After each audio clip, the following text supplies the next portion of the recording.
The aroma of roasted chicken and garlic mashed potatoes wafted through our dimly lit dining room as I stood there. I had spent the entire day arranging this, and my heart was racing with a mixture of excitement and anxiety. It was our 15th anniversary. Had planned this dinner with Clarissa to express my continued love and devotion to her, despite our shared struggles with our children. Since no one else was home, it was supposed to be a family gathering, but now it was just Marley. I went out of my way to get a thoughtful present.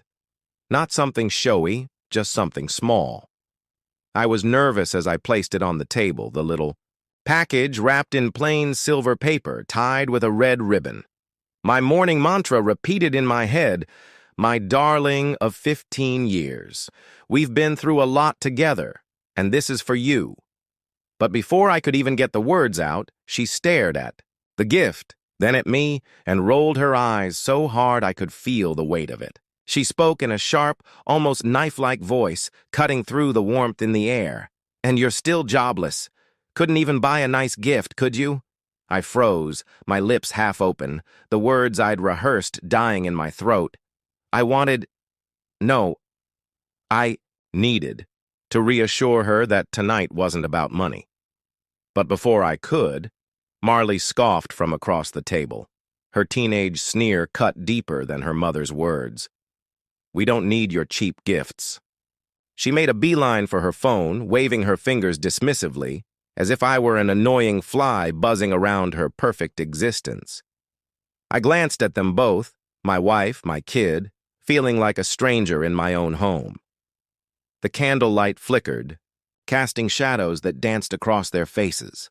For a second, I couldn't move.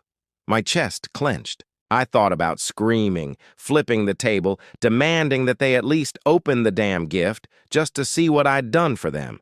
But instead, something else came over me. I laughed.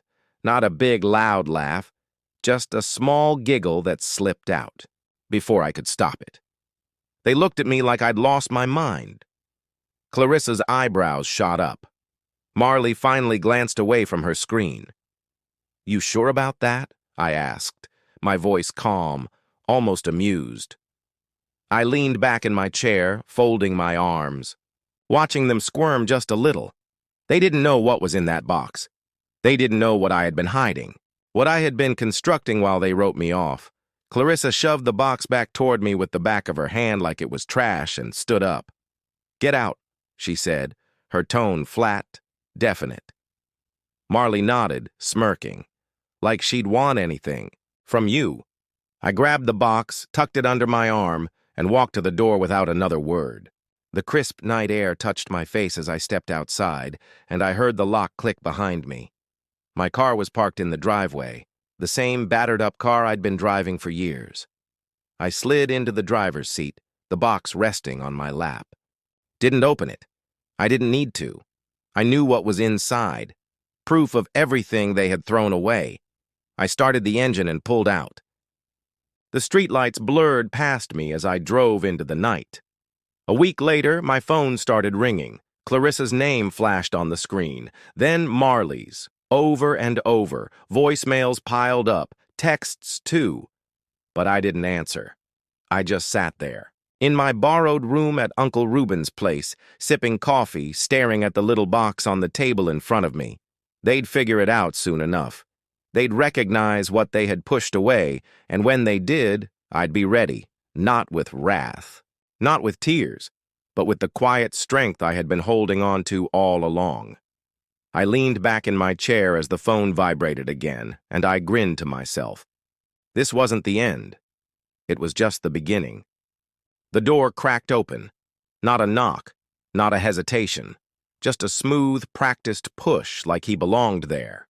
And there he was, Gregory, tall, polished, smirking like a man who always got what he wanted. He had his suit jacket slung over one shoulder, his shirt crisp and open at the collar, just enough to show off that gym-sculpted confidence. He took his time stepping in, scanning the room like he was already measuring it for changes.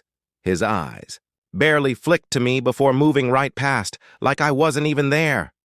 "Evening, ladies," he said. "All easy charm." Then he walked up to my wife, Clarissa, and slid his arm around her waist, pulling her close like he had every right to. And the worst part? She let him. Hell, she more than let him. She leaned into it, a soft little giggle slipping past her lips as if it was some inside joke between them. I stood there, my stomach twisting itself into knots. Then he did something that made my fingers curl into fists. Gregory reached for the wine glass sitting on the counter, the one I'd just poured for myself. He lifted it without a second thought, filled it with the bottle I bought, in the house I paid for, and raised it in a mock toast. "Cheers," he said smoothly, locking eyes with me over the rim before taking a slow sip. My chest tightened. I glanced at Clarissa, but she didn't even look my way. Marley, our daughter, was there too, sitting on the couch, tapping away on her phone. She barely acknowledged me, just a quick glance up and a smirk before returning to whatever conversation she found more important than her own father. I could feel the heat rising, anger, humiliation, that sharp, bitter ache of betrayal. I wanted to say something. I wanted to shout something. I wanted to knock that damn glass out of Gregory's hand and demand that they look at me. But I didn't. Instead, something inside me stilled. A moment of clarity. I looked at Clarissa again, the woman I'd once loved enough to build this life with, the same woman who, right now, stood pressed against another man without a flicker of hesitation. Marley, too. Our little girl, though not so little anymore. She had her mother's smile, but right now she wore Gregory's smirk. They didn't care. I could have screamed until my throat was raw. Could have reminded them of the years I'd spent breaking my back to provide for them, of the sacrifices, the missed opportunities, the quiet efforts that no one ever noticed. But none of it would have mattered. They'd already made their choice. So, I made mine. I grabbed the package from the counter, tucked it under my arm, and forced a slow, measured breath. When I spoke, my voice was calm, controlled.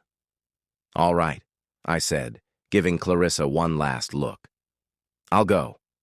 For a brief second, just a flicker of one, something flashed in her eyes. Surprise? Annoyance? Maybe she expected me to fight for her, to beg. But I didn't. Gregory chuckled behind me. "Take care, Tom," he called, his voice thick with fake sympathy. Clarissa giggled again. Marley barely looked up from her phone.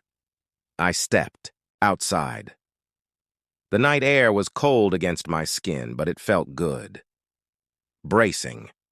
I walked to my car, the package still in my arms, and got inside. The gravel crunched under my tires as I backed out of the driveway. Their laughter still echoed in my ears. I glanced at the house in the rearview mirror. Lights glowing warmly inside, shadows moving behind the curtains. Their world continuing on without me. And yet, something in me felt lighter than it had in years. They thought they'd won. That I was the one left with nothing. But they didn't know what was in this box. Didn't know what I'd been building while they laughed behind my back. Didn't know just how much power I had now. I turned onto the main road, heading away from the house, the past, the lies. The weight in my lap wasn't a burden. It was freedom. It was a new beginning. And when they realized what they'd lost, that quiet little smirk I left them with, that's all they'd have left to remember me by.